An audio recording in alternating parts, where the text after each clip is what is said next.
Hey everybody, what's going on? It's Riley Rose here, and I am so stoked that you're all back for another episode of Gamer Girl News. Happy Friday!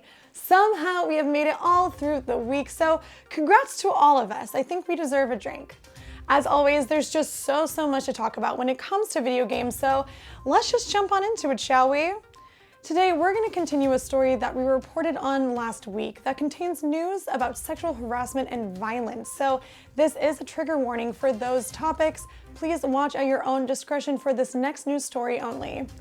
Last week, we talked about notable individuals within the industry who were accused of sexual assault and harassment.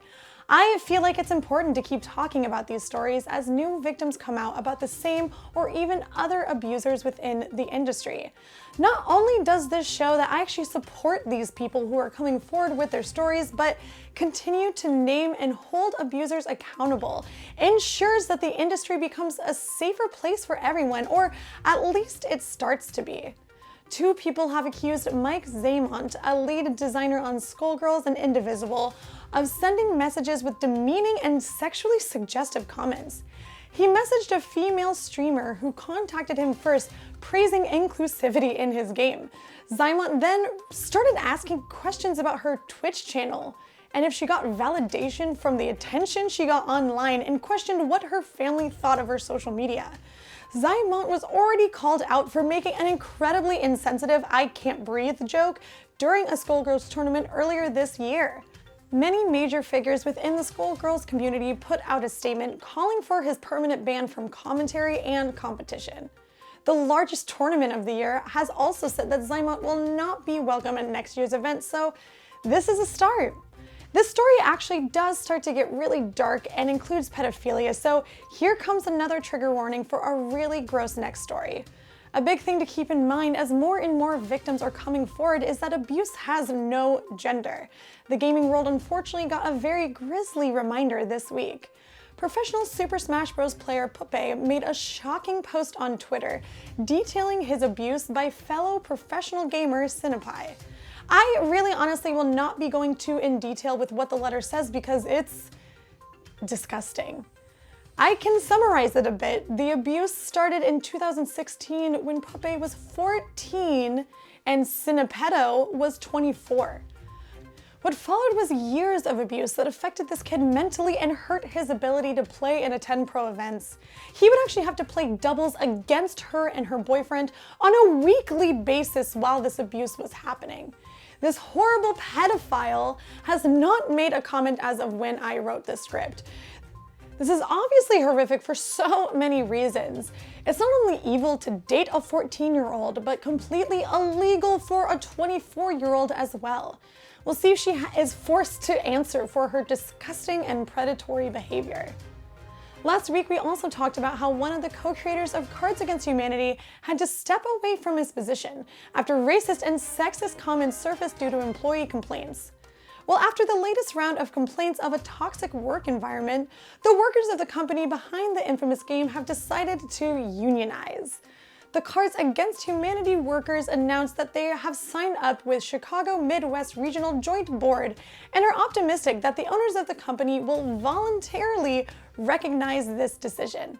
First order of business, ensure the company's contracted employees have the right to take up official employment with all benefits included. So we wish them the best of luck, and the right to unionize is well within their powers. Also, on top of this, we just got a report that 4 other people within the Smash community were outed for pedophilic behavior and sexual assault. D1, Nero, and Kataro also had victims come forward saying these players engaged with them when they were drunk and underage. Many people are blaming the Smash community for this, but I think this is an issue that's in all gaming spaces, but it's just starting to come out now. Victims feel safer coming forward in this day and age, so we're gonna see this happen a lot. Not because victims are looking for anything other than to get the truth out and hopefully ban these people from being able to be in spaces where they can continue to take advantage of other young and hopeful competitive gamers. We're gonna move on to some lighter news, but as always, just because we move on doesn't mean we forget and we believe these individuals. But here is something that should help us all feel a little better. Amazon's Crucible has flopped so hard, it's actually being unreleased from many popular gaming sites, including Steam. Crucible had a not-so-great release with lukewarm critics, and the game just didn't quite take off on streaming sites like Amazon had hoped. Franchise lead Colin Johnson posted an update saying that the game is going to enter closed beta in order to take more time to listen to community feedback. If you, for some reason, want to play and are bummed that you missed out, you can still sign up through the game's website in hopes of gaining access. It's a good thing that this game has Amazon money to fall back on in an attempt to give it a second lease on life, but I will say it's kind of surprising that one of the biggest companies on earth would make a game that landed so flat. I assume that most people working on Amazon at this point have been replaced by 99% robot capitalists, but in 2020, where video games are more popular than ever, you can't just launch a dispassionate multiplayer game that mimics other more popular games and expect players to abandon those other better options.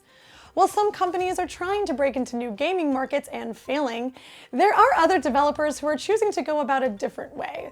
14 years after its original release, indie developer V-Blank Entertainment is releasing Shakedown Hawaii to a Nintendo system that sounds a bit familiar. Nintendo Switch! No, it's not for the Nintendo Switch, but for the Wii and Wii U system.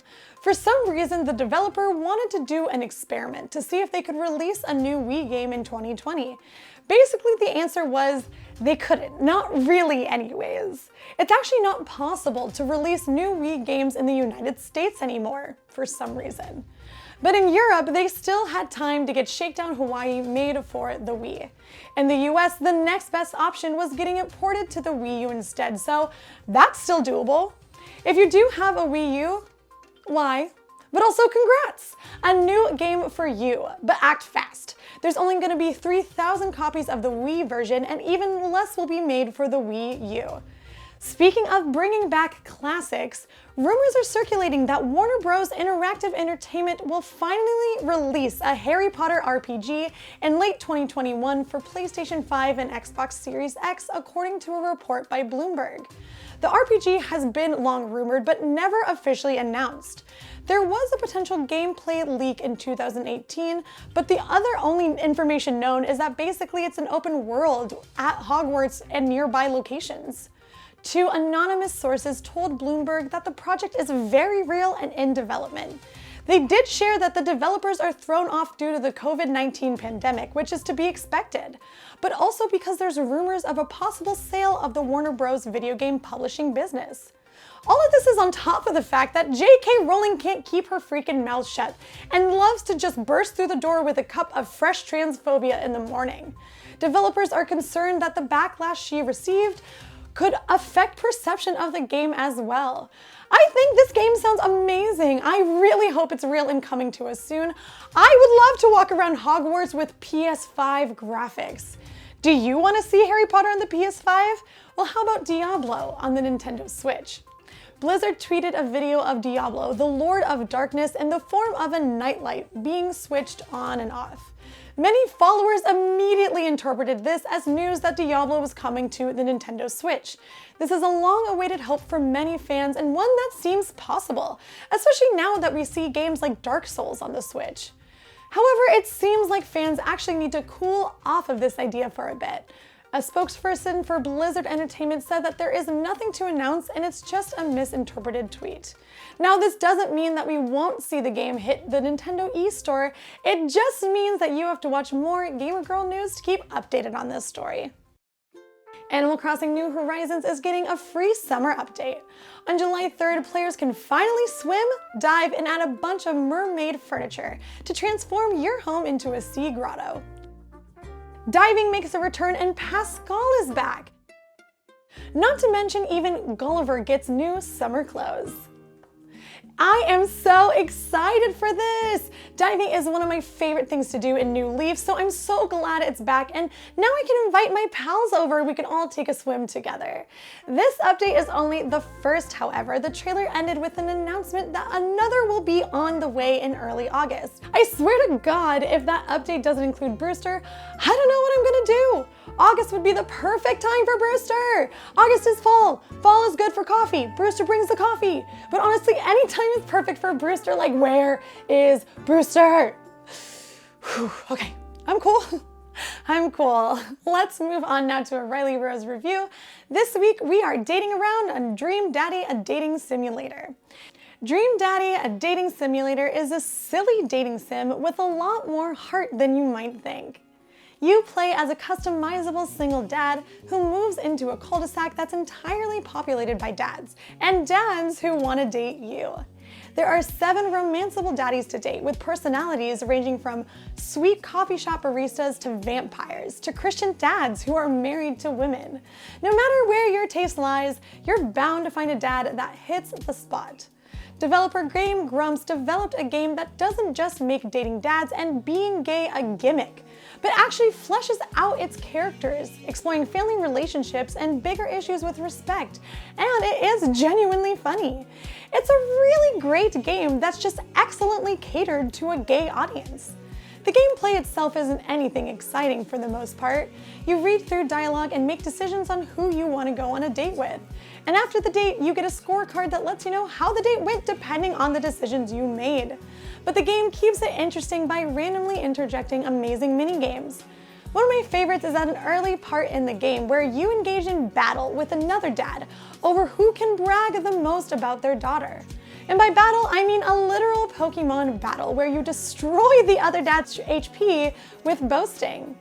Powerful items include childhood drawings and report cards.